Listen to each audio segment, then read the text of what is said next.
사돈뺑. 아니, 이제 사돈 될 일은 없겠네요. 믹스커피 한 잔 마시고 일어나세요. 사람 수준이라는 게 억지로 맞춘다고 되는 게 아니잖아요. 번듯한 병원장실 소파에 앉아있던 여자가 차갑게 내뱉었습니다. 그녀의 앞에는 김이 모락모락 나는 종이컵 하나가 덩그러니 놓여 있었지요. 상견례라고 해서 정장까지 갖춰 입고 온 명자 씨는 그 모욕적인 언사에 손을 벌벌 떨었습니다. 하지만 명자 씨는 알지 못했습니다. 지금 자신을 벌레 보듯 무시하는 저 여자가 잠시 후 이 건물의 진짜 주인이 누구인지 알게 되었을 때 어떤 표정을 지을지 말입니다. 남대문 시장의 새벽은 차가운 공기를 가르는 상인들의 거친 숨소리로 시작됩니다. 그 중에서도 대박 이불의 명자 씨는 시장통에서 모르는 사람이 없는 억척 어멈이었지요. 30 중반에 남편을 여의고 어린 아들 정훈이의 손을 잡고 이 시장 바닥에 들어온 게 엊그제 같은데 벌써 30년이라는 세월이 흘렀습니다. 명자 씨의 하루는 집채만 한 이불 보따리를 짊어지는 것으로 시작되었습니다. 어깨가 빠질 듯 아프고 무릎에서는 삐걱 소리가 났지만 그녀는 단 한 번도 이불 보따리를 내려놓지 않았습니다. 왜냐하면 그 무거운 이불 뭉치들이 바로 아들 정훈이의 교과서였고 청진기였으며 미래였기 때문입니다. 아이고, 명자 형님, 오늘도 제일 먼저 나왔네. 정훈이가 이번에 큰 병원에서 과장 자리 제안받았다며? 이제 이 고생 그만하고 아들 덕 좀 보고 살지 그래.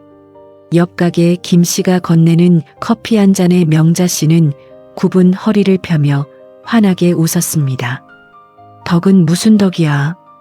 우리 정훈이가 밤잠 못 자고 사람 살리는 일 하는데 내가 짐이 되면 안 되지.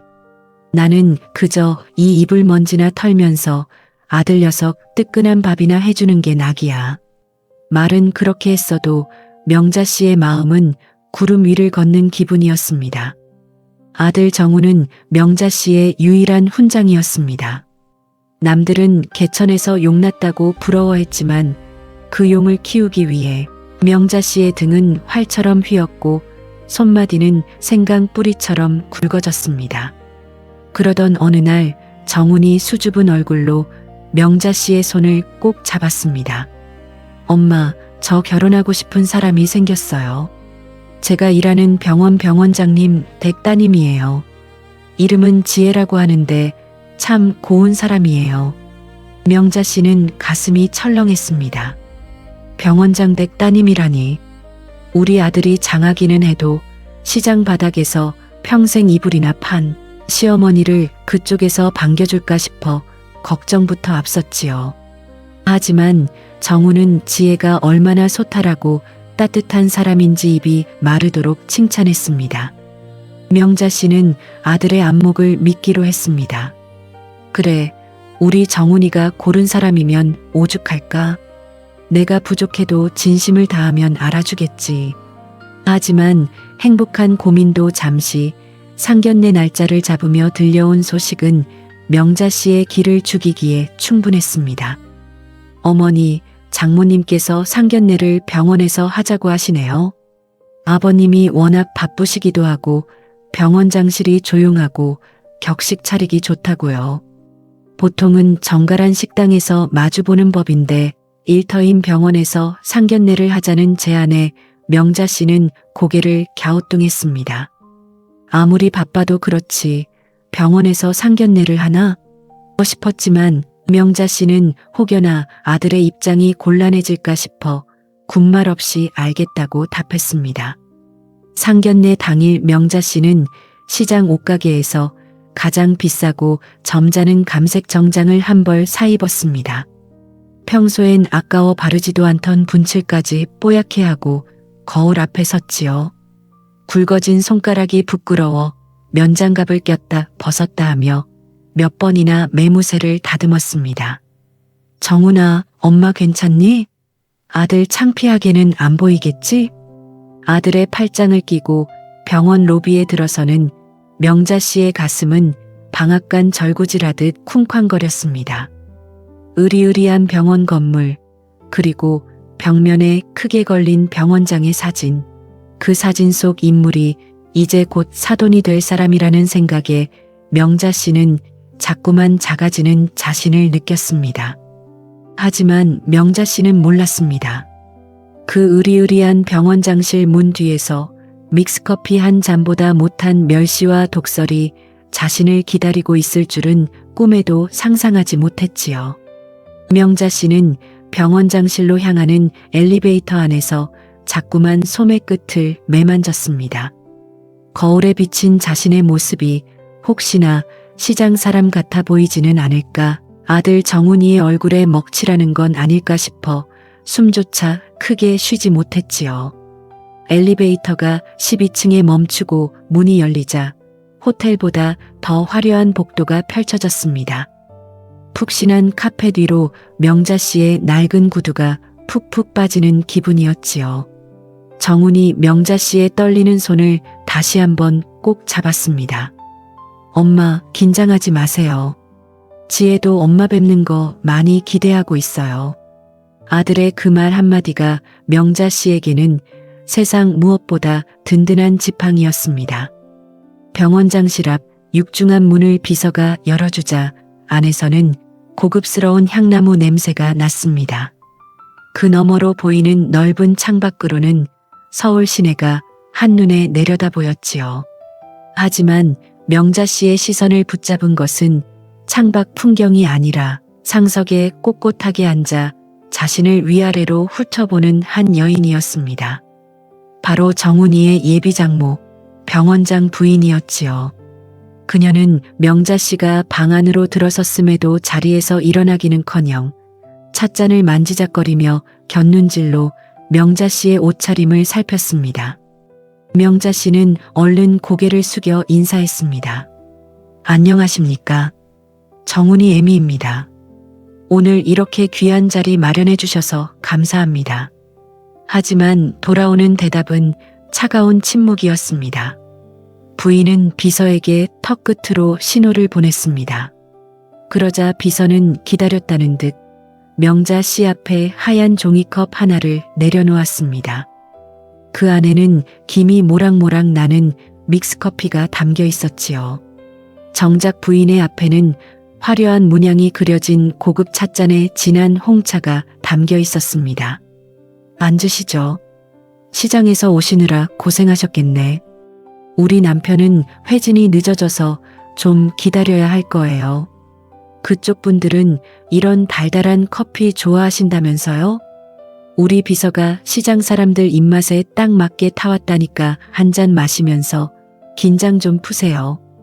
부인의 말은 친절한 듯 했으나 그 속에는 명자 씨를 제 발밑에 흙처럼 여기는 오만함이 가득했습니다. 명자 씨는 종이컵에서 올라오는 달큰한 냄새가 오늘따라 왜 이리 비릿하게 느껴지는지 몰랐습니다. 평생 남대문 시장에서 사람을 상대하며 산 명자 씨였습니다. 눈빛만 봐도 저 사람이 나를 반기는지 아니면 벌레 보듯 하는지 단번에 알 수 있었지요. 어머님, 그래도 상견례 자리인데 믹스커피라니요. 이건 좀 결례가 아닌가 싶습니다. 참다 못한 정훈이 한마디 거들었지만 부인은 콧방귀를 뀌며 말을 가로챘습니다. 결례, 정훈 선생, 자네가 아직 우리 집안 생리를 몰라서 그러나 본데 우리는 격을 중요하게 생각하는 사람들이야. 격이 맞는 사람끼리는 비싼 차를 나누는 거고 그렇지 못한 분들께는 그분들 수준에 맞는 대접을 해드리는 게 예의지. 안 그래요, 사돈댁? 부인은 명자 씨의 굵은 손마디를 노려보며 말을 이어갔습니다. 그 손으로 이불 보따리를 몇십 년을 날랐다면서요? 시장 먼지가 여기까지 묻어온 것 같아 숨이 좀 막히네. 우리 지혜는 이 병원을 물려받을 공주처럼 귀하게 자랐는데 시어머니가 시장 이불 장수라니 남들이 알까봐 내가 얼굴을 들 수가 없어요. 명자 씨는 가슴이 미어지는 것 같았습니다. 내 아들이 잘나서 받는 대접인 줄 알았는데 도리어 내 존재가 아들의 앞길을 가로막는 장애물이 되어 있었던 겁니다. 명자 씨는 고개를 숙인 채 떨리는 손으로 종이컵을 감싸쥐었습니다. 뜨거운 커피가 담긴 종이컵이 금방이라도 구겨질 것만 같았지요. 그때였습니다. 병원장실 문이 다시 열리며 지혜가 들어왔습니다. 지혜는 상석에 앉아 독서를 내뱉는 제 엄마와 고개를 숙인 채 모욕을 견디고 있는 명자 씨를 번갈아 보았습니다. 지혜의 눈빛이 순식간에 차갑게 가라앉았습니다.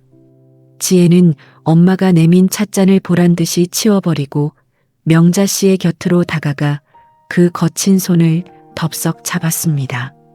엄마, 지금 뭐 하시는 거예요? 어머니께 이게 무슨 무례예요? 지혜의 목소리는 낮았지만 병원장실 전체를 얼려버릴 만큼 서늘했습니다. 부인은 당황하며 딸의 눈치를 살폈지만 이미 지혜의 마음속에선 평생 부모라는 이름으로 권력을 휘둘러온 이들을 향한 마지막 인내심이 바닥나고 있었습니다. 병원장실의 공기는 유리 조각을 삼킨 듯 서늘해졌습니다. 지혜가 명자 씨의 손을 잡고 제 엄마를 매섭게 노려보자 병원장 부인은 오히려 기가 차다는 듯 헛웃음을 터뜨렸습니다. 그녀는 우아하게 꼬고 있던 다리를 풀며 테이블 위에 놓인 명품 가방에서 손거울을 꺼내 얼굴을 비춰보았지요. 무례라니? 지혜, 너 지금 내 애미한테 그게 무슨 말버릇이야? 나는 이분이 편하게 생각하시라고 그 수준에 맞는 대접을 해드린 것뿐이다. 시장통에서 평생 고생하신 분한테 비싼 홍차 내밀어봐야 그 맛을 알기나 하겠니? 부인은 거울을 집어넣으며 명자 씨를 향해 비릿한 미소를 지었습니다.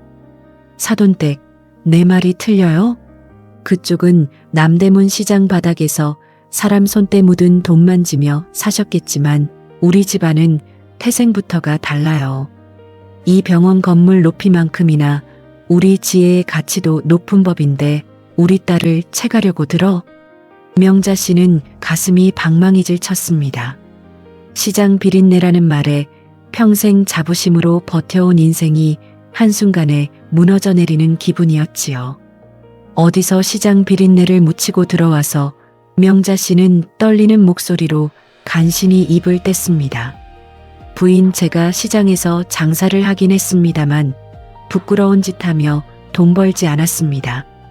우리 정훈이 남의 돈 탐내지 않고 정직하게 키웠어요.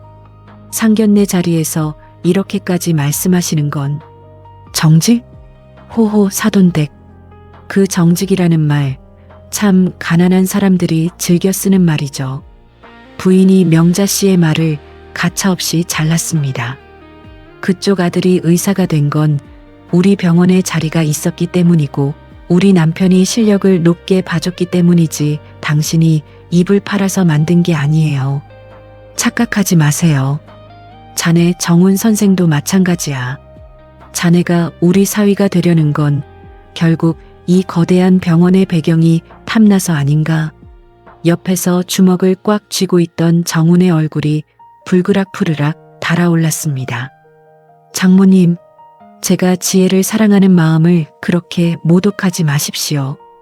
그리고 제 어머니는 저에게 세상 그 무엇보다 귀한 분입니다. 하지만 부인은 눈 하나 깜짝하지 않았습니다. 오히려 비서에게 턱 끝으로 신호를 보내더니 차갑게 식어버린 믹스커피 종이컵을 가리켰습니다. 비서야, 이거 치워라. 냄새나서 안 되겠다. 사돈댁, 커피 다 마셨으면 그만 일어나시죠. 우리 남편은 바빠서 오늘 못 나오실 것 같네. 아니, 정확히 말하면 나올 가치를 못 느끼겠다고 하시더라고. 상견례 자리에 아버지가 나오지 않는다는 통보. 그것은 명자 씨와 정훈에게 가해진 최후의 모독이었습니다. 명자 씨는 수치심에 고개를 들 수 없었습니다. 아들의 앞날을 위해 무릎이라도 꿇어야 할지 아니면 이 모욕적인 자리를 당장 박차고 나가야 할지 머릿속이 하얗게 비어버렸지요. 그때였습니다. 명자 씨의 손을 잡고 있던 지혜의 손에 힘이 들어갔습니다. 지혜는 조용히 자리에서 일어나 테이블 위에 놓인 부인의 수입 홍차 잔을 들어 올렸습니다. 그리고는 망설임 없이 바닥에 찻잔을 내던졌습니다. 챙그랑 날카로운 파편이 병원장실의 대리석 바닥 위로 흩어졌습니다. 깜짝 놀라 비명을 지르는 부인을 향해 지혜가 얼음장 같은 목소리로 말했습니다. 엄마가 지금 부수고 있는 건 찻잔이 아니라 아빠의 병원장 자리라는 거 아직도 모르겠어? 지혜의 비명 섞인 외침이 정적이 흐르는 병원장실을 날카롭게 핥히었습니다. 바닥에 흩어진 찻잔 파편 위로 쏟아진 홍차가 마치 깨진 자존심처럼 지저분하게 번져나갔지요. 부인은 사색이 되어 자리에서 일어나며 지혜의 팔을 붙잡았습니다. 지혜, 너 미쳤니? 이게 어떤 잔인데? 그리고 내 아빠 병원장 자리가 왜 나와? 너 정말 저 시장 할망구한테 홀려도 단단히 홀렸구나. 부인은 분에 못 이겨 명자 씨를 삿대질하며 고함을 질렀습니다. 명자 씨는 갑작스러운 소란에 놀라 어깨를 움츠렸지만 지혜는 오히려 명자 씨의 앞을 가로막으며 엄마의 손을 매정하게 쳐냈습니다. 지혜의 눈빛은 평소의 조신함을 찾아볼 수 없을 만큼 서늘하게 빛나고 있었지요. 엄마, 내가 분명히 경고했지. 정훈 씨 어머니 무시하지 말라고. 입은 손에 박힌 굳은 살이 엄마가 바르는 그 비싼 영양크림보다 수만 배는 더 값진 거야. 그런데 뭐, 시장 비린내, 믹스커피나 마시는 수준? 지혜는 차갑게 비웃으며 병원장실 한쪽에 놓인 커다란 창문을 가리켰습니다. 엄마는 이 병원이 정말 아빠 실력으로 세워진 성벽이라고 생각해? 아니면 엄마가 휘두르는 그 권력이 영원할 것 같아? 엄마가 오늘 어머니께 내밀었던 그 믹스커피 한 잔이 아빠 인생에서 가장 비싼 대가가 될 거야. 부인은 어이가 없다는 듯 뒷목을 잡았습니다. 얘가 정말 내 아빠가 이사장님 눈에 들어서 병원장 자리 차지하느라 얼마나 고생했는지 알아? 그 공주 대접받으며 자란 내가 어떻게 이런 막말을 해? 저 여자가 우리 집안에 들어오는 순간 우리 수준은 바닥으로 떨어지는 거라고. 그때였습니다. 복도까지 울려 퍼지던 소란소리에 회진을 마치고 지나가던 병원장이 뒤늦게 병원장실 문을 밀고 들어왔습니다. 그는 헝클어진 상황을 보고 눈살을 찌푸렸지요. 대리석 바닥에 흩어진 찻잔 파편, 불그락푸르락한 부인의 얼굴, 그리고 낯선 두 사람의 모습이 한꺼번에 눈에 들어왔습니다. 이게 다 무슨 소란이야? 회진 중인데 복도까지 소리가 다 들리잖아.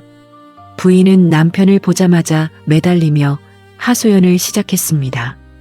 여보, 저것 좀 보세요.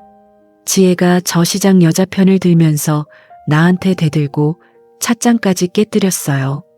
정훈 선생 어머니라는 사람은 우리 수준을 우습게 알고, 하지만 병원장은 아내의 말을 끝까지 듣지 못했습니다.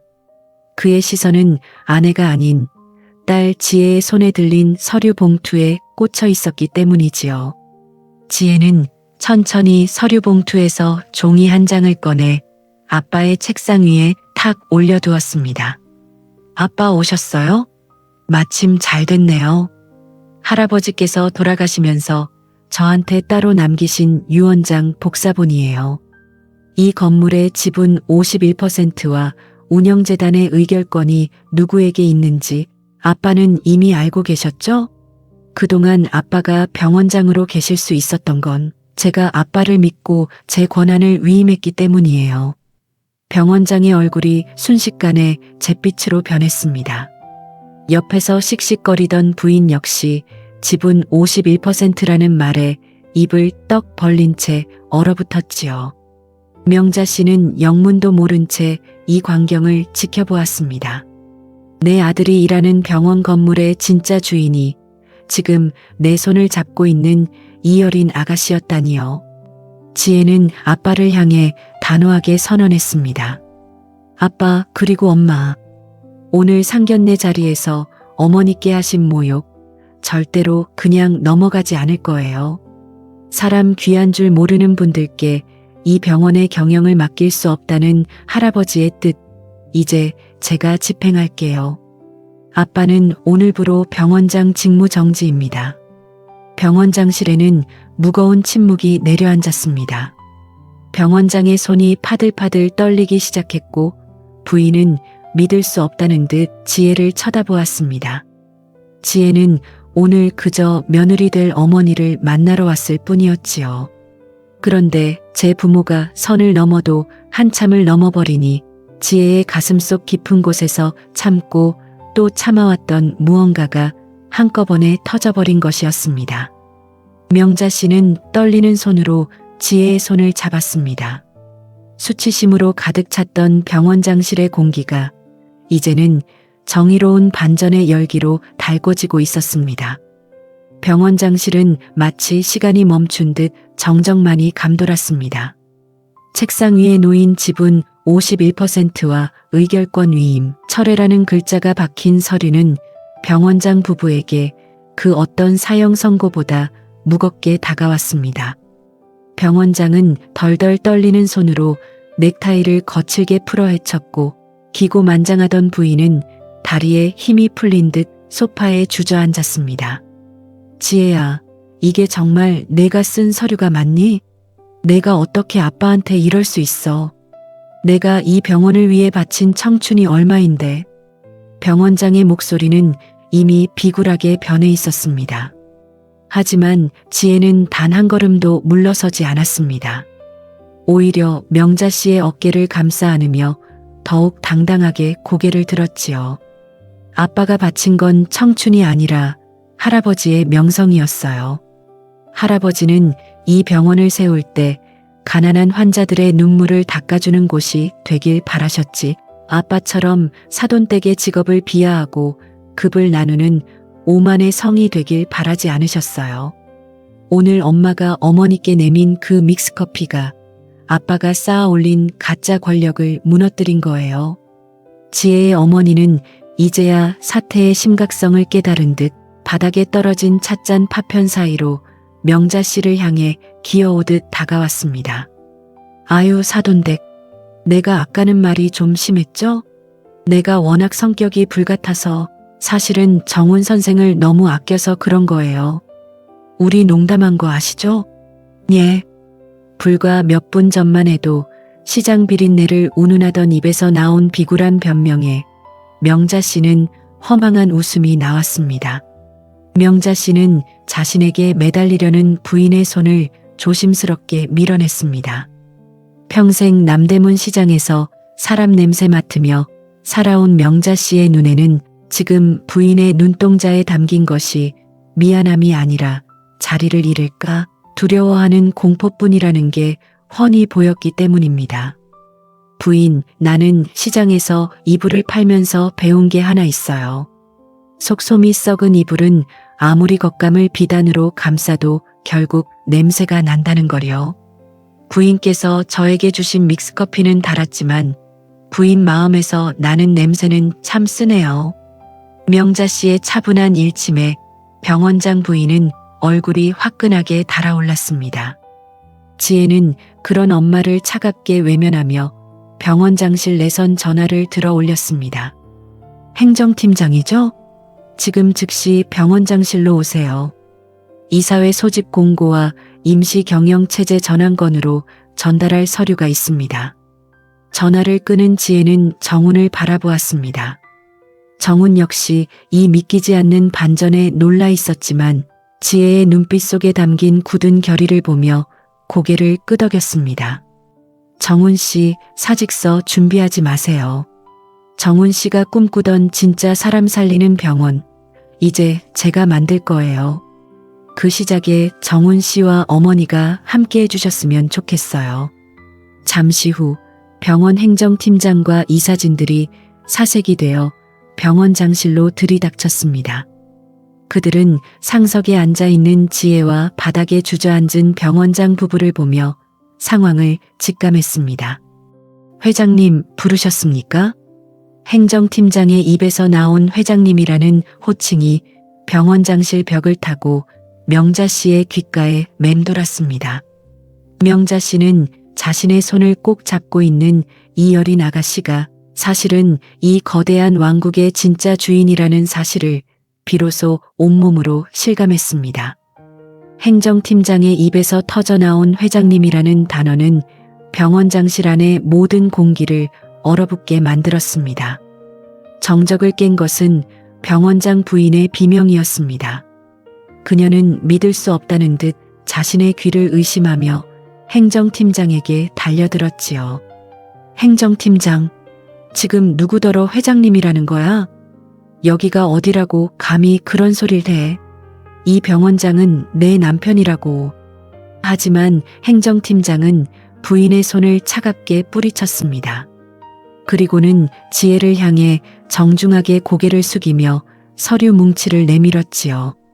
회장님, 지시하신 대로 이사회 소집 통보 및 이사장 권한 대행 정지권 서류 준비되었습니다. 이미 주요 이사진들께는 구두 보고를 마쳤고 다들 회장님의 결단을 지지하고 계십니다. 지혜는 서류를 건네받아 한 장 한 장 넘기며 싸늘하게 의조렸습니다.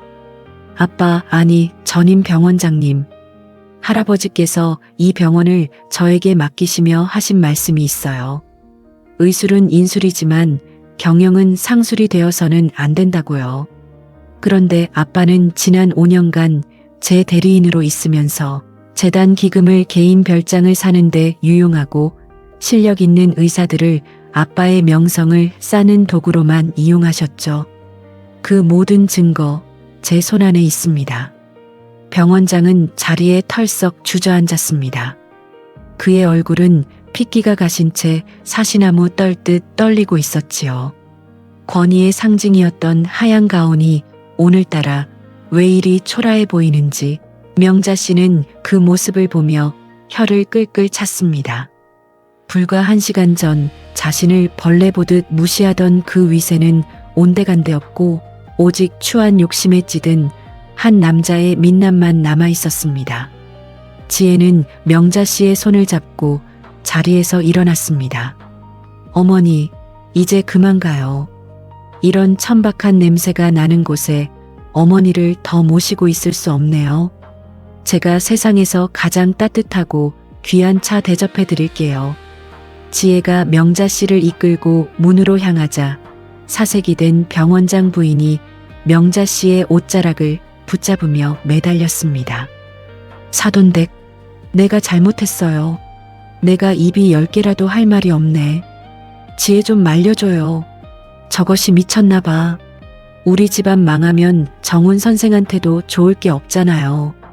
명자 씨는 멈춰서서 자신의 옷자락을 쥔 부인의 손을 내려다보았습니다. 그리고는 지혜와 정훈을 대신해 단호하게 입을 열었습니다. 부인, 아까는 사람 수준이라는 게 있다고 하셨지요? 제가 보니 수준이라는 건 돈이나 옷차림에서 나오는 게 아니라 사람을 대하는 마음보에서 나오는 거였습니다.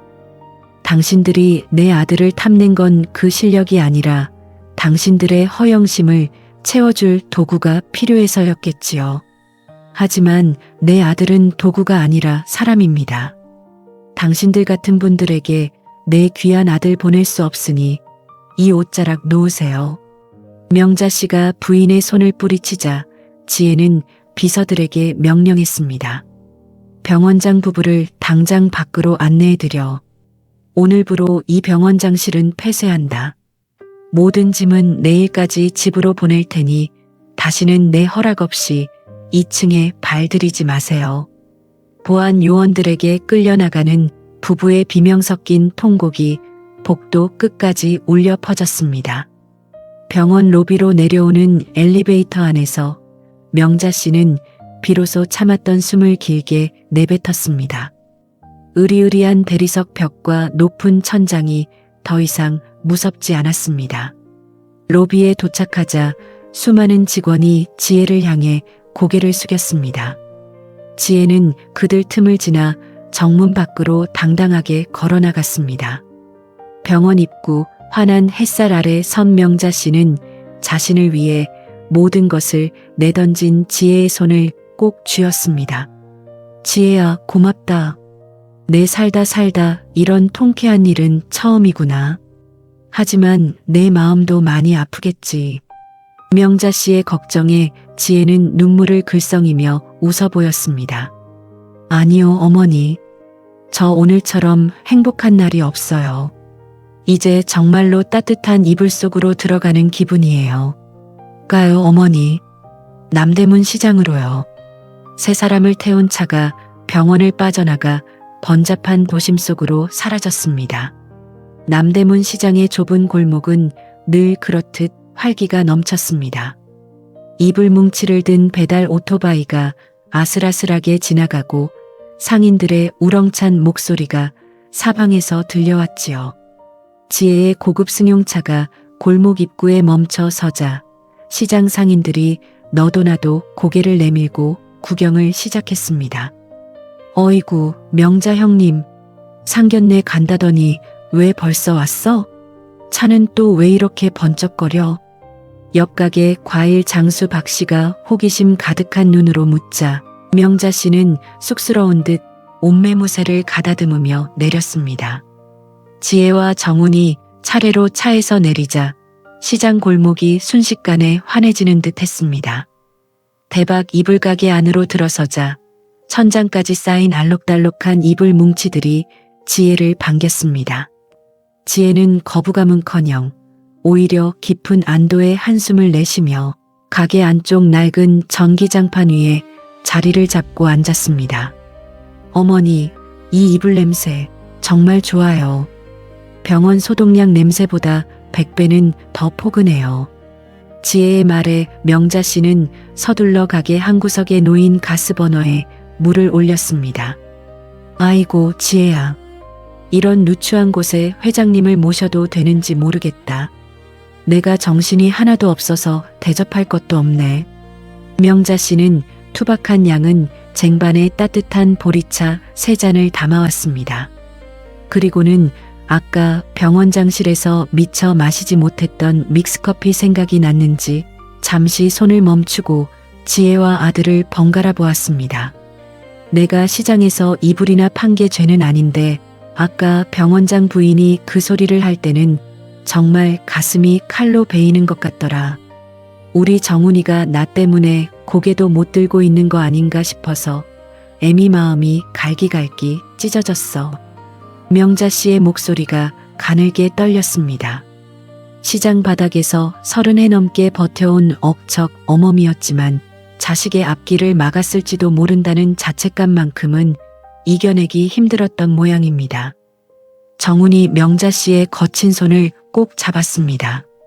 엄마, 그런 말씀 마세요. 제가 의사가 된 건 엄마가 그 무거운 입을 짊어지고 시장 바닥 누빈 덕분이에요.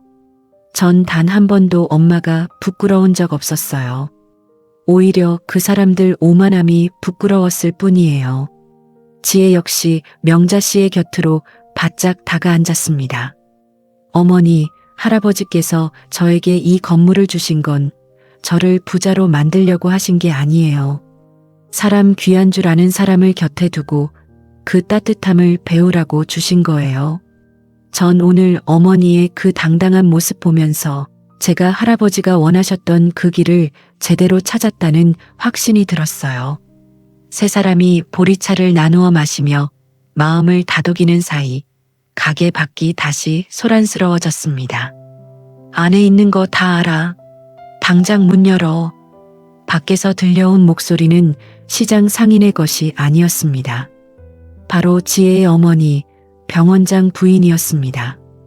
그녀는 병원에서 쫓겨나자마자 사색이 되어 남대문 시장까지 쫓아온 것이었지요. 어떻게 이곳을 알았냐고요? 가게 주소는 정훈이 병원에 제출한 서류에 버젓이 적혀 있었으니 부인이 그것을 확인하는 건 어렵지 않은 일이었습니다. 명자 씨는 다시금 어깨가 움츠러들었습니다. 병원에서는 지혜의 위세에 눌려 있었지만 자신의 터전인 시장까지 쫓아온 부인의 도끼는 여전히 무서웠습니다. 지혜는 명자 씨의 손을 놓으며 자리에서 일어났습니다. 어머니, 제가 나갈게요. 이제 도망치실 필요 없어요. 여긴 어머니의 땅이고 어머니의 일터잖아요. 지혜가 가게 셔터를 힘차게 올리자 헝클어진 머리에 눈 화장이 번진 채 서 있는 부인의 모습이 드러났습니다. 시장 사람들은 벌써 빙 둘러서서 수군거리기 시작했지요. 사돈댁, 내가 죽을 죄를 지었어요. 내가 정신이 나갔었나 봐요. 지혜 좀 말려줘요. 저것이 정말 아비 병원장 자리까지 뺏으려나 봐요. 부인은 명자 씨를 보자마자 바닥에 넙죽 엎드렸습니다. 어제의 그 우아하던 자태는 어디 가고 시장 바닥 먼지를 뒤집어 쓴 채 비굴하게 손을 뻗는 그녀의 모습은 참혹하기까지 했습니다. 남대문 시장의 딱딱하고 거친 보도블록 위로 수백만 원짜리 명품 코트 자락이 쓸렸습니다. 지혜의 어머니는 시장 사람들의 구경거리가 된 것도 잊은 듯 명자 씨의 낡은 구두 끝을 붙잡고 매달렸지요. 사돈댁, 제발 한 번만 살려주세요. 우리 남편 그 병원에서 쫓겨나면 우리 집안은 풍비박산이에요. 내가 아까 했던 말들은 다 잊어줘요. 내가 미쳐서 그랬어. 명자 씨는 뒤로 물러서며 당혹감을 감추지 못했습니다. 평생 남에게 머리를 조아리면 조아렸지. 이렇게 귀티나는 부인이 제 발밑에 엎드린 광경은 생전 처음이었거든요. 시장 상인들은 세상에 명자 형님한테 빌고 있네. 라며 웅성거렸습니다.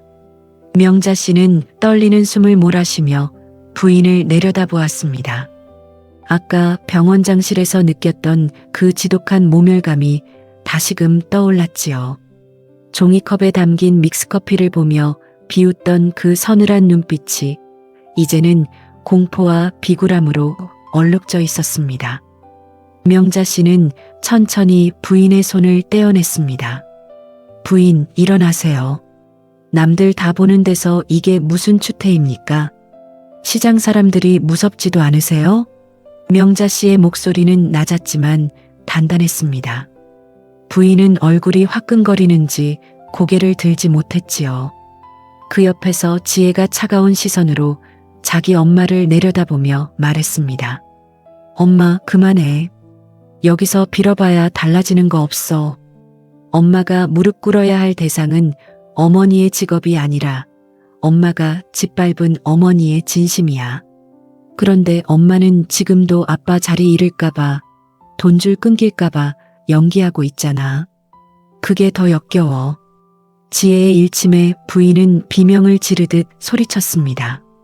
너 이 독한 기집애. 내가 널 어떻게 키웠는데. 내가 어떻게 엄마 아빠를 시장 바닥에서 개망신을 줘. 내가 그러고도 우리 딸이야? 응, 엄마 딸이라서 더 잘 알아. 엄마는 절대로 안 변한다는 거. 그러니까 이제 그만 가. 지혜는 단호하게 셔터를 반쯤 내리려 했습니다. 그때 멀리서 검은색 승용차 한 대가 급하게 멈춰서더니 지혜의 아버지 병원장이 내렸습니다. 그는 헝클어진 넥타이를 바로잡을 새도 없이 가게 앞으로 뛰어왔지요. 병원 이사회에서 정식으로 해임 통보를 받은 직후였습니다. 병원장은 명자 씨를 보자마자 90도로 허리를 숙였습니다. 사돈댁, 제가 교육을 잘못 시켰습니다. 제 아내가 실언한 거 제가 대신 사죄하겠습니다. 제발 노여움 푸시고 지혜 좀 설득해 주십시오. 이 병원은 제 목숨입니다. 명자 씨는 아들의 직장 상사이자 한때는 우러러 보았던 병원장의 비굴한 모습에 가슴이 답답해졌습니다. 아들 정훈이 명자 씨의 곁으로 다가와 그녀의 어깨를 감싸 안았습니다. 병원장님, 아니 전임 원장님, 이제 그만 가십시오. 제 어머니는 당신들의 권력을 유지하기 위한 도구가 아닙니다. 그리고 저도 오늘부로 사직하겠습니다. 어머니가 비린내 맡으며 키워주신 제 의술, 이제는 사람 차별하지 않는 곳에서 쓰겠습니다. 정훈의 선언에 병원장은 넋이 나간 듯 자리에 멈춰 섰습니다. 명자 씨는 눈시울이 뜨거워졌습니다. 아들이 자신 때문에 평생 고생해서 얻은 자리를 내려놓는다는 것이 가슴 아팠지만 한편으로는 그 아들의 등이 세상에서 가장 넓고 든든해 보였습니다. 명자 씨는 조용히 가게 안으로 들어가 가장 낡고 손때 묻은 장부를 하나 꺼내왔습니다. 그리고는 무릎 꿇고 있는 부부 앞에 놓아주었지요. 이게 제가 30년 동안 이불 팔며 적은 장부입니다. 여기엔 외상값도 있고 손주 이불 사러 온 할머니들의 사정도 적혀 있어요. 나는 한 번도 이 장부 적으면서 사람 금 나누지 않았습니다. 당신들은 이 종이 쪼가리보다 못한 마음으로 병원을 다스렸으니 이제 그 벌 달게 받으세요. 명자 씨는 지혜와 정훈을 데리고 가게 안으로 들어와 셔터를 완전히 내렸습니다. 밖에서는 부인의 통곡과 병원장의 고함이 뒤섞여 들려왔지만 셔터 안쪽의 세 사람은 서로의 손을 꼭 잡은 채 깊은 침묵을 나누었습니다.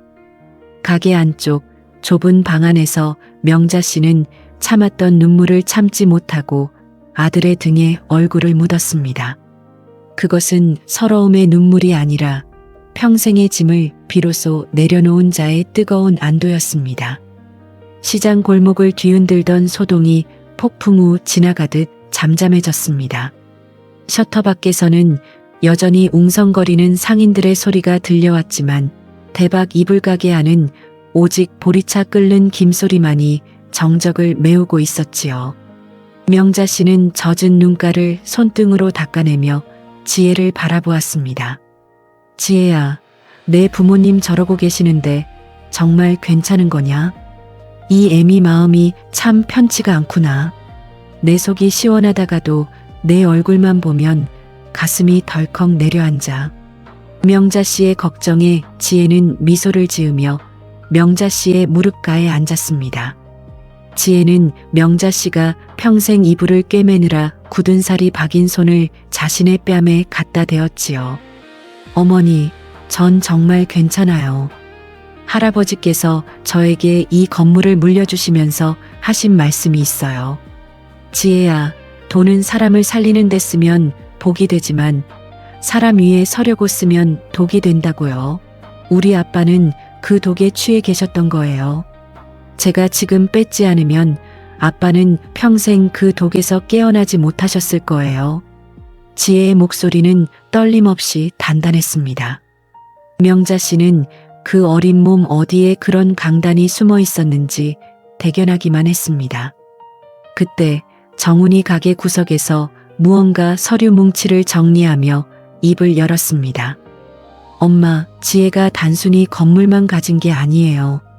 사실 이 병원 재단의 최대 주주이기도 해요. 이 사진들도 이미 지혜가 언제 아버님을 해임할지 기다리고 있었대요. 아버님이 그동안 독단적인 경영으로 병원을 힘들게 하셨거든요. 오늘 상견례 사건은 그저 도화선이 되었을 뿐이에요. 명자 씨는 입을 떡 벌렸습니다. 아이고, 세상에, 그럼 지혜네가 우리 정훈이 사장님이었던 게냐? 나는 그것도 모르고 우리 아들 장가 보낸다고 이불이나 새로 해줄 생각만 했네. 명자 씨의 순박한 말에 지혜와 정훈은 비로소 소리내어 웃음을 터뜨렸습니다. 지혜는 명자 씨의 품에 머리를 기대며 어리광 섞인 목소리로 말했습니다. 어머니, 사장님이라니요. 전 어머니 며느리예요. 이제부터 저 여기서 어머니랑 이불 파는 법 배울래요. 병원장 딸 지혜 말고 남대문 시장 대박 이불집 며느리 지혜로 살고 싶어요. 하지만 지혜의 말은 단순한 빈말이 아니었습니다. 지혜는 그날 오후부터 정말로 앞치마를 두르고 명자 씨의 곁에 섰습니다. 고급 갤러리에서 우아하게 차를 마시던 손으로 무거운 목화솜 이불을 척척 나르고 손님들에게 생글생글 웃으며 인사를 건넸지요. 시장 상인들은 회장님이 이불을 판대 라며 구경하러 왔다가 지혜의 싹싹한 모습에 반해 이불 한 채씩을 사들고 나갔습니다. 명자 씨는 가게 한편에서 그 모습을 지켜보며 난생 처음으로 사는 맛을 느꼈습니다. 돈 많은 사돈댁의 멸시가 시장통의 정겨운 웃음소리에 씻겨 내려가는 기분이었지요. 그런데 그때 가게 앞으로 다시 한번 어두운 그림자가 비쳤습니다. 이번엔 부모님이 아니라 병원 법무팀 직원들이었습니다. 그들은 지혜 앞에 서서 정중하게 서류 한 장을 내밀었지요. 회장님, 긴급 이사회 소집 결과입니다. 전임 원장님께서 병원 자금 일부를 사적으로 유용한 정황이 포착되었습니다. 이대로라면 형사 고발이 불가피할 것 같습니다. 어떻게 처리할까요? 지혜의 눈빛이 순식간에 차갑게 가라앉았습니다. 명자 씨는 숨을 죽이고 지혜의 입술을 바라보았습니다. 부모의 죄를 덮어줄 것인가 아니면 끝까지 정의를 실현할 것인가. 가게 안의 공기가 다시금 팽팽하게 긴장되었습니다. 지혜의 시선이 법무팀 직원의 서류에서 명자 씨의 깊게 패인 주름으로 옮겨갔습니다. 명자 씨는 지혜의 눈에 서린 복잡한 슬픔을 읽었지요. 제 부모를 제 손으로 관가에 보내야 하는 그 가혹한 운명 앞에서 어느 자식이 태어날 수 있겠습니까? 명자 씨는 지혜의 떨리는 손을 가만히 덮어 잡았습니다. 법대로 하세요. 단 아빠가 그동안 병원에 기여했던 공로는 참작하되 유용한 자금은 전액 환수하고 사회복지재단에 기부하는 조건으로 아빠에게 선택권을 주세요. 모든 걸 내려놓고 사죄할지 아니면 끝까지 법정에서 싸울지. 지혜의 목소리는 낮았지만 결연했습니다. 법무팀 직원들이 고개를 숙이고 물러가자 가게 안엔 다시 무거운 정적이 내려앉았지요. 지혜는 명자 씨의 품에 얼굴을 묻었습니다. 명자 씨는 아무 말 없이 지혜의 등을 쓸어내렸습니다. 잘했다, 지혜야. 매를 아끼면 자식을 망치는 법이지. 내 아버님도 나중엔 내 깊은 뜻을 알게 되실 게다. 그날 저녁 명자 씨는 시장 골목 끝에 있는 작은 식당에서 정훈과 지혜를 데리고 저녁 식사를 했습니다. 메뉴는 단출한 보리밥과 된장찌개였지만 세 사람의 마음은 그 어느 때보다 넉넉했지요. 지혜는 투박한 보리밥을 한 숟가락 크게 떠먹으며 말했습니다. 어머니, 저 내일부터 병원 이사회에 정식으로 출근해요.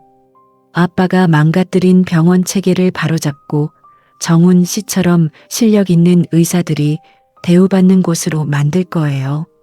그리고 병원 1층 로비에 어머니가 만드신 이불들을 전시하고 싶어요. 명자 씨가 깜짝 놀라 눈을 동그랗게 떴습니다. 아니, 으리으리한 병원에 이 먼지 나는 이불을 왜? 지혜는 명자 씨의 손을 꼭 잡으며 웃었습니다. 병원에서 가장 필요한 건 소독약 냄새가 아니라 어머니의 이불처럼 포근한 온기거든요. 사람 마음을 먼저 덮어주는 병원을 만들고 싶어요. 어머니가 도와주실 거죠? 명자 씨는 눈시울이 뜨거워졌습니다. 평생 남대문 시장의 좁은 골목에서 이불 보따리나 나르던 자신이 아들이 일하는 그 큰 병원의 한 자리를 채우게 된다니 꿈만 같았지요. 옆에서 묵묵히 밥을 먹던 정훈도 지혜의 손을 겹쳐 잡았습니다. 밤이 깊어 지혜와 정훈을 보내고 홀로 가게에 남은 명자 씨는 셔터를 내린 뒤 낡은 장부를 펼쳤습니다. 그 장부의 마지막 장엔 오늘 새로 들어온 이름 하나를 적어 넣었지요. 며느리 지혜. 명자 씨는 장부를 가슴에 꼭 끌어안았습니다. 시장통 비린내와 먼지 구덩이라고 손가락질 받던 인생이었지만 그 모진 풍파를 견디고 일궈낸 삶의 끝에서 만난 진정한 보석은 돈도 권력도 아닌 바로 사람이었습니다. 다음 날 아침 명자 씨가 가게 문을 열기도 전에 낯선 구두 소리가 들려왔습니다. 검은 양복을 입은 사내들이 가게 앞을 가로막았습니다. 그들은 병원장 밑에서 오랫동안 이권을 챙겨오던 병원 이사회의 원로들과 행정처장이었지요. 박명자 씨 되십니까? 저희는 병원 이사회에서 나왔습니다. 잠시 이야기 좀 나누시죠. 행정처장은 명자 씨의 낡은 정장을 훑어보며 비릿한 미소를 지었습니다. 그는 가게 안으로 무단 침입하듯 들어와 먼지가 앉은 의자에 손수건을 깔고 앉았지요. 아드님인 정훈 선생과 지혜 양의 일로 왔습니다. 지혜 양이 아직 어려서 세상 물정을 모르고 부모를 등지는 큰 실수를 저지르고 있어요. 이걸 바로잡으려면 시어머니 되실 분이 나서주셔야겠습니다. 명자 씨는 차분하게 빗자루를 내려놓았습니다. 세상 물정을 모르는 건 지혜가 아니라 남의 가게에 신발 신고 들어오는 당신들인 것 같구먼요. 우리 지혜가 무슨 실수를 했다는 건지 말해보죠. 행정처장은 서류 가방에서 두툼한 봉투 하나를 꺼내 탁자 위에 올려두었습니다. 지혜 양이 경영권을 행사하겠다고 나서면 병원은 풍비박산납니다. 여기 든 건 정훈 선생이 다른 병원으로 옮겨서 개업할 수 있는 자금과 명자 씨가 평생 놀고 먹을 수 있는 보상금입니다. 대신 지혜 양이 이사장직에서 스스로 물러나도록 설득해 주십시오. 아드님 앞날을 생각하셔야죠. 명자 씨는 탁자 위에 돈 봉투를 가만히 내려다보았습니다. 남대문 시장에서 30년을 굴러먹은 명자 씨였습니다. 이 봉투가 보상이 아니라 지혜를 고립시키기 위한 미끼라는 걸 모를 리 없었지요. 명자 씨는 허허 웃으며 봉투를 행정처장 쪽으로 다시 밀어냈습니다. 우리 아들이 공부할 때 그러더군요. 의술은 사람을 살리는 기술이라고요. 그런데 당신들이 가져온 이 돈은 사람을 죽이는 돈 같구먼. 우리 지혜가 부모를 등진 게 아니라 당신들 같은 구더기들이 끓는 병원을 청소하려는 겁니다. 내가 내 자식 앞길 망칠까봐 겁나서 지혜의 손을 놓을 것 같소? 행정처장의 얼굴이 험악하게 일그러졌습니다. 이 노파가 정말 말이 안 통하네. 당신 아들이 그 병원에서 버틸 수 있을 것 같아? 우리가 마음만 먹으면 정훈 선생은 의사 면허만 겨우 붙들고 살게 할 수도 있어. 그때였습니다. 가게 밖에서 지혜의 차가운 목소리가 들려왔습니다. 내 시어머니한테 지금 뭐라고 하셨나요, 처장님? 지혜가 정훈과 함께 가게 안으로 들어섰습니다. 지혜는 이미 모든 상황을 예상했다는 듯 태블릿 PC를 켜서 행정처장의 눈앞에 들이밀었습니다. 거기엔 행정처장이 그동안 병원장과 결탁해 리베이트를 받아 챙긴 장부들이 빼곡히 적혀 있었지요. 어머니를 협박하면 제가 흔들릴 줄 알았나요? 오히려 감사하네요. 아빠 곁에 붙어있던 마지막 부패한 자들까지 본인들이 직접 제 발로 찾아와 주셔서요. 지혜의 선언에 행정처장의 손이 파들파들 떨리기 시작했습니다. 명자 씨는 지혜의 곁에 서서 빗자루를 다시 고쳐주었습니다. 지혜야, 이 먼지나는 사람들은 내가 쓸어낼 테니 너는 내 할 일 하러 가거라. 시장 바닥 청소는 이 애미 전공 아니냐. 명자 씨의 당당한 외침에 시장 상인들까지 하나둘 가게 앞으로 모여들었습니다. 무슨 일이야? 명자 형님네한테 누가 행패 부려. 상인들의 고함에 기세등등하던 사내들은 쫓기듯 가게를 빠져나갔습니다. 지혜는 명자 씨의 손을 꼭 잡았습니다. 어머니, 죄송해요. 저 때문에 이런 험한 꼴까지 보시고. 명자 씨는 지혜의 머리칼을 넘겨주며 웃었습니다. 아니다. 이제야 내가 내 시어머니 노릇 제대로 하는 것 같아 기분이 아주 좋다. 지혜야, 이제 시장은 걱정 말고 가서 그 병원 제대로 고쳐놓거라. 이 애미가 여기서 딱 버티고 있을 테니까. 쫓겨나듯 도망치는 행정처장 일행의 뒷모습을 보며 남대문 시장 상인들은 한바탕 소금을 뿌리며 야유를 보냈습니다. 소란이 잦아들자 지혜는 긴장이 풀린 듯 명자 씨의 어깨에 고개를 기댔습니다. 그날 오후 지혜는 다시 병원으로 향했습니다. 이번엔 예전의 병원장 딸이 아니라 병원의 운명을 쥐고 흔드는 실질적 소유주이자 이사장의 신분이었지요. 지혜가 로비에 들어서자 직원들의 눈빛에 동요가 가득했습니다. 하지만 지혜는 단상에 올라 마이크를 잡았습니다. 직원 여러분, 안심하십시오.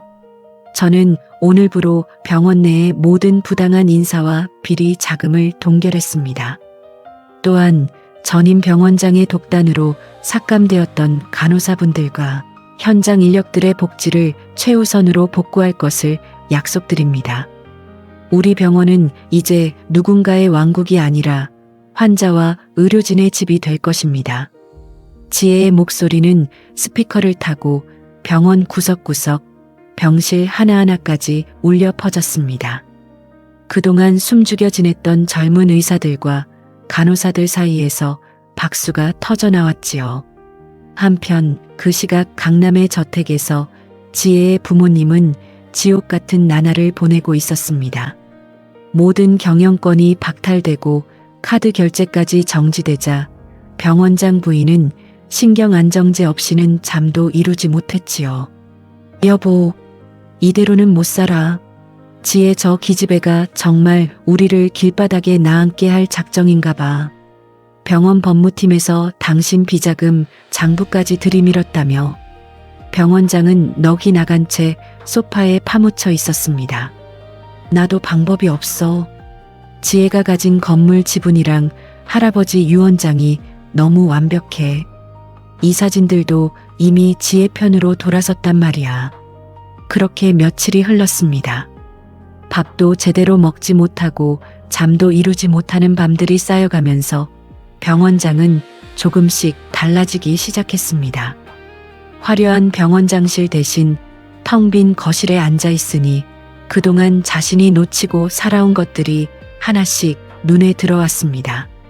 환자들의 이름을 외우는 대신 인맥을 관리했고 의술을 갈고 닦는 대신 권력을 쌓았던 긴 세월이 새삼 부끄러웠습니다. 무엇보다 명자 씨의 그 낡은 장부 한 권이 자꾸만 머릿속을 맴돌았지요. 30해 동안 단 한 사람도 사람 금 나누지 않고 적어온 그 장부가 그 어떤 병원 경영 서적보다 무겁게 가슴을 짓눌렀습니다. 결국 병원장은 혼자 남대문 시장을 찾아갔습니다. 기사도 없이 부인도 없이 홀로였습니다. 사돈댁, 잠깐 저와 얘기 좀 하시죠. 명자 씨는 가게 문을 닫지 않은 채 손님용 의자에 앉아 그를 맞이했습니다. 말씀하시지요. 하지만 돈 봉투라면 이미 한 번 왔다 갔으니 헛걸음하신 겁니다. 병원장은 고개를 저으며 한숨을 내쉬었습니다. 돈 때문이 아닙니다. 그냥 내 딸 지혜가 왜 저렇게까지 하는지 도저히 이해가 안 가서요. 내가 지혜를 어떻게 키웠는데 그깟 믹스커피 한 잔 때문에 자기 아비를 이 지경으로 만듭니까? 명자 씨는 가만히 병원장을 바라보다가 구석에 쌓인 낡은 목화솜 요 하나를 끌어당겼습니다.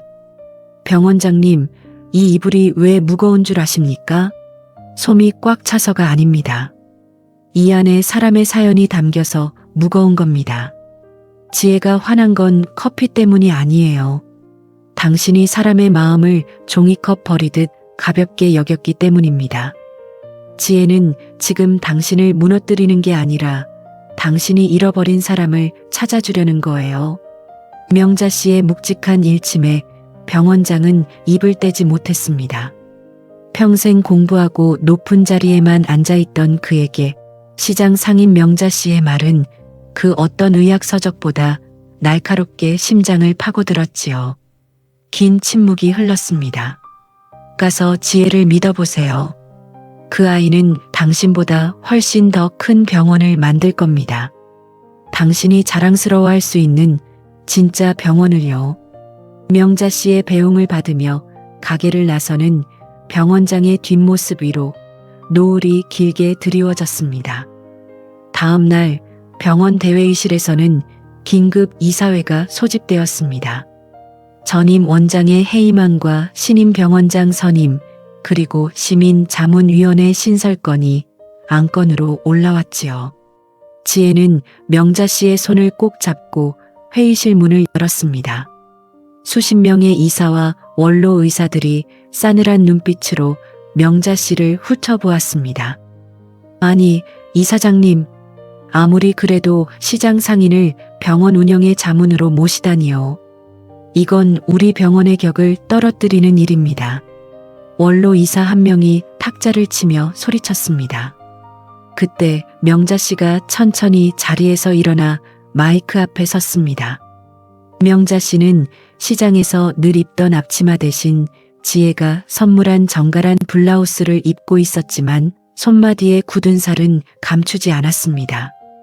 여러분, 나는 의술은 모릅니다. 하지만 사람은 좀 압니다. 병원에 오는 사람들이 어디 몸만 아파서 옵니까? 마음이 춥고 겁이 나서 오는 겁니다. 여러분이 그 화려한 차트만 보고 있을 때 나는 그 사람이 집에 가서 덮고 잘 이불이 있는지, 오늘 저녁은 굶지 않는지 그걸 먼저 봤습니다. 병원이 호텔 같으면 뭐합니까? 환자 마음이 찬 바닥인데 나는 이 병원을 따뜻한 목화솜 이불처럼 만들고 싶어서 여기 왔습니다. 명자 씨의 투박하지만 울림 있는 진심의 회의실은 찬물을 끼얹은 듯 조용해졌습니다. 지혜는 그 기회를 놓치지 않고 쐐기를 박았지요. 전문적인 진료는 의사 선생님들께 맡깁니다.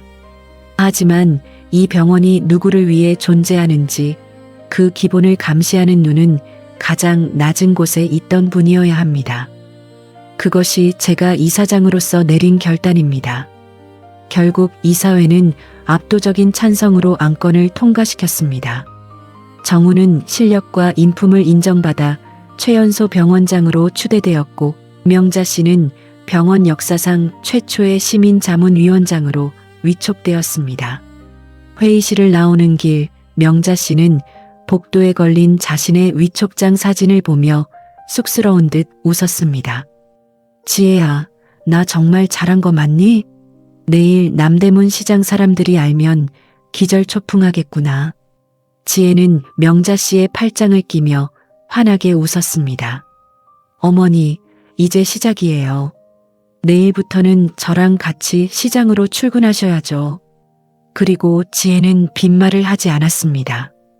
다음 날부터 지혜는 평소 입던 명품 정장 대신 시장표 면바지에 편안한 티셔츠 차림으로 남대문 시장에 나타났습니다. 그녀의 손에는 화려한 핸드백 대신 명자 씨가 쓰던 낡은 청가방이 들려 있었지요. 어머니, 저 오늘부터 오전엔 병원 일 보고 오후엔 여기서 살 거예요. 이불 파는 법부터 제대로 배워보려고요. 지혜의 선언에 명자 씨는 입을 쩍 벌렸습니다. 아이고, 지혜야. 내가 여기가 어디라고 와서 고생을 해. 병원 회장님이 시장 바닥에서 먼지 마시면 사람들이 뭐라 그러겠냐. 하지만 지혜는 아랑곳하지 않고 가게 앞에 놓인 무거운 솜니불 뭉치를 덥석 들쳐맸습니다. 어머니, 할아버지가 그러셨어요. 진짜 경영은 현장에서 시작되는 거라고요. 제가 병원 로비에 이불을 전시하겠다고 한 거 그냥 한 소리 아니에요. 이 이불 한 채에 담긴 땀의 가치를 제가 몸으로 직접 알아야 사람들에게 설명할 수 있잖아요. 지혜는 서툰 솜씨로 셔터를 올리고 가게 앞을 비질하기 시작했습니다. 시장 상인들은 이 진풍경을 보러 하나둘 모여들었지요. 과일 나라 박씨 할머니가 건네는 찐 옥수수를 한 입 베어 문 지혜는 시장 사람들 특유의 거친 농담에도 생글생글 웃으며 대응했습니다. 명자 씨는 그런 지혜를 보며 가슴이 뭉클했습니다. 자신이 평생 부끄러워했던 이 좁고 낡은 가게를 지혜는 세상에서 가장 고귀한 배움터로 여기고 있었으니까요. 명자 씨는 지혜에게 이불소매 종류와 손님들의 마음을 읽는 법을 하나하나 가르치기 시작했습니다. 지혜야, 이불은 그냥 덮는 게 아니야. 어떤 사람은 딸 시집 보낼 때 눈물로 고르고 어떤 사람은 아픈 부모님 마지막 길 따뜻하시라고 고른단다. 그 사연을 먼저 들어야 진짜 장사꾼이지. 지혜는 명자 씨의 가르침을 꼼꼼히 수첩에 적었습니다. 갤러리에서 수억 원짜리 그림을 팔 때보다 10,000원 한 장 깎아달라는 할머니의 사정을 들어주는 이 시간이 지혜에게는 훨씬 더 가치 있게 느껴졌습니다. 어느덧 해가 뉘엿뉘엿 저물고 시장 골목에 노란 조명이 켜질 무렵 지혜의 손등에는 이불 보따리를 나르느라 긁힌 상처와 먼지가 가득했습니다. 하지만 지혜의 눈은 그 어느 때보다 반짝였지요. 그때 퇴근한 정훈이 가게로 들어섰습니다. 지혜야, 너 정말 하루 종일 여기서 일한 거야? 손 좀 봐. 이게 뭐야? 정훈이 속상한 듯 지혜의 손을 잡아 끌자 지혜는 오히려 자랑스럽게 손을 내밀었습니다. 정훈 씨, 이 상처가 훈장 같아요. 오늘 이 이불들이 얼마나 무거운지, 그리고 이 무게를 어머니가 30년 동안 어떻게 견디셨는지 이제 조금 알 것 같아요. 지혜는 그날 밤 명자 씨와 정훈을 데리고 시장통 단골 국밥집으로 향했습니다. 화려한 상견례 자리에서 대접받았던 믹스커피와는 비교도 안 되는 진한 고기 국물 냄새가 가게 안을 가득 채웠지요. 지혜는 뜨거운 국밥을 호호 불며 명자 씨의 숟가락 위에 깍두기를 얹어 주었습니다. 어머니, 저 오늘 결심했어요. 병원 1층 로비를 남대문 광장으로 이름 지으려고요.